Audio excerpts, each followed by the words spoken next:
जब ये लोग सरकार में हुआ करते थे, ये अपनी कोई अंदर की बातें बताया करते थे क्या? अगर वहाँ से परमाणु बम छूटता, उसके नुकसानात कहाँ होते, उसके कितने शहर तबाह होते, उनका टारगेट दिल्ली का तक का था। ये बातें विपक्ष को पता है, लेकिन वो खामोश है। आपका नाम क्या? इरफान मिर्जा।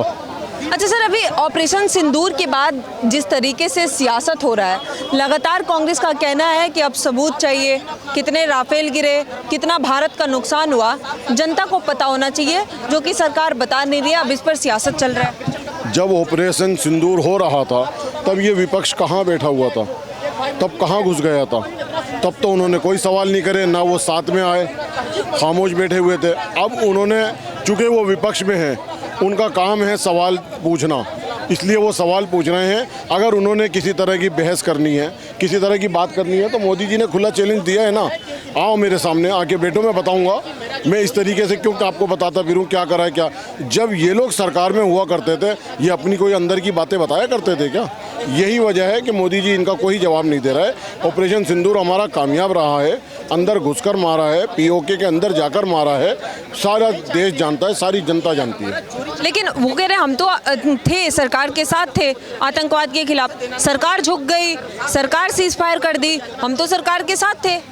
अब जो विपक्ष के सवाल उठाए जा रहे हैं, अगर सरकार के साथ थे तो फिर सरकार का अब भी साथ दो ना, इसको हाँ में हाँ मिलानी चाहिए ना। ये जो हुआ है ऑपरेशन सिंदूर, उस सिंदूर के ऊपर ऑब्जेक्शन क्यों उठा रहा हो अगर आप सरकार के साथ थे तो? कह रहे हैं कि सीज फायर कर दिए ट्रम्प की बात मान के। भाई किसी को तो बात मानना पड़ेगा, ट्रम्प की बात मानते उसके, अगर हम सीज फायर नहीं करते तो उसके नुकसानात कितने थे वो विपक्ष नहीं उठा रहा। कह रहे आतंकवाद को तो खत्म किए नहीं, पहलगांव में हमला किए थे, उनको भी नहीं पकड़े आप। नहीं, वो तो जिसने कसाब को मारा था उसे कौन सा खत्म कर दिया? जब कांग्रेस की सरकार थी, कसाब पकड़ा गया था। देखिए खत्म होता है, अगर मिल जाएगा तो उसको अभी अंदर घुस के मार कर आइए ना। सूफिया कुरैशी, उन्होंने सिंदूर ऑपरेशन चलाया है ना, तो खत्म होगा, भी खत्म होगा। ऐसा नहीं है कि एक ही दफा में सब हो जाए, वक्त लगता है। ये तो सही वक्त था पाकिस्तान पे हमला करने का, खत्म करने का, पीओके लेने का। सरकार छूट गई, झुक गई और कुछ कर नहीं पाई। देखिए दूर के ढोल सुहाने लगते हैं। जो सरकार में बैठे हुए हैं उनकी अपनी क्या नीतियां हैं, क्या सरकमस्टेंस हैं, आगे पीछे का सोचना पड़ता है। विपक्ष का क्या है, वो तो सामने बैठ के बोल गया कि ये सही मौका था या नहीं था। अगर वहाँ से परमाणु बम छूटता, उसके नुकसानात कहाँ होते, उसके कितने शहर तबाह होते, उनका टारगेट दिल्ली का तक का था। ये बातें विपक्ष को पता है, लेकिन वो खामोश है, मुंह पे चुप्पी लगाए बैठी हुई है। उनके पास परमाणु है हथियार, ये बात तो पता है ना। और पिछली बार परमाणु हथियार एक बार जापान में यूज़ हुआ था, नागासाकी और हिरोशिमा पे पड़ा था, उसके नुकसानात आज तक नज़र आ रहे हैं। एक बार गैस छूटी थी भोपाल के अंदर, आज तक नुकसानात नज़र आ रहे हैं। तो सरकार जो है बहुत बारीकी से सोच रही थी।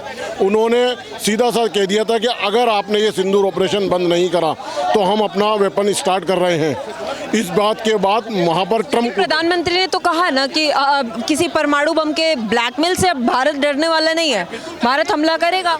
देखिए वो सही बात है, ब्लैकमेल नहीं करा है उन्होंने, लेकिन इसके असरात से तो डरना पड़ता है ना। इसके असरात हमारे हिंदुस्तान की आवाम पर पड़ते, इसके असरात आप पर और हम पर पड़ते, हमारे आने वाली नस्ल पर पड़ते। तो मोदी जी बहुत दूरअंदेश एक प्रधानमंत्री है, एक अच्छे प्रधानमंत्री है, उन्होंने बड़ी दूरअंदेशी से काम लिया।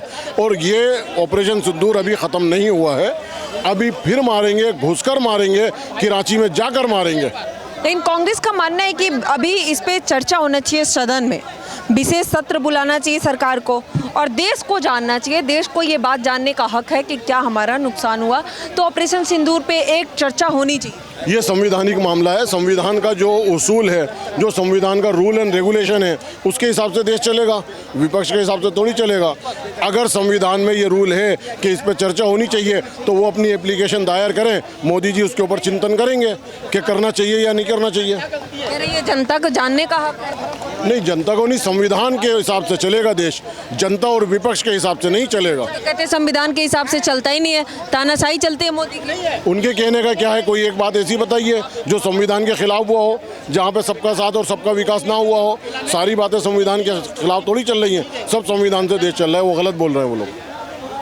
अच्छा, अभी डेलीगेशन हुआ, उस पर भी चर्चा हो रहा है, वो भी कह रहे हैं कि इसकी कोई ज़रूरत नहीं है, जनता का पैसा, टैक्स का पैसा मिसयूज हो रहा है। तो डेलीगेशन तो विपक्ष के टाइम में भी रहे हैं, कांग्रेस की 70 साल की सरकार थी, वहाँ पे कितने डेलीगेशन आते थे, कहाँ कहाँ जाते थे। मनमोहन सिंह जी ने कहाँ कहाँ का दौरा नहीं करा, राजीव गांधी जी ने कहाँ कहाँ का दौरा नहीं करा। तो डेलीगेशन तो ये हर सरकार में आते जाते रहे हैं और उसका खर्चा तो हमेशा से होता रहा है। उसका विपक्ष का तो काम है, उसका काम तो बोलना है, वो तो बोलेगा। लेकिन मुझे लगता है कि मोदी सरकार सही काम कर रही है, सही दिशा में काम कर रही है, सही सोच के साथ काम कर रही है। सीज फायर सही डिसीजन था? सीज फायर सही डिसीजन था, आवाम के लिए सही डिसीजन था, इस मुल्क की बेहबूदगी के लिए सही डिसीजन था, आने वाली नस्ल के लिए सही डिसीजन था। Thank you sir.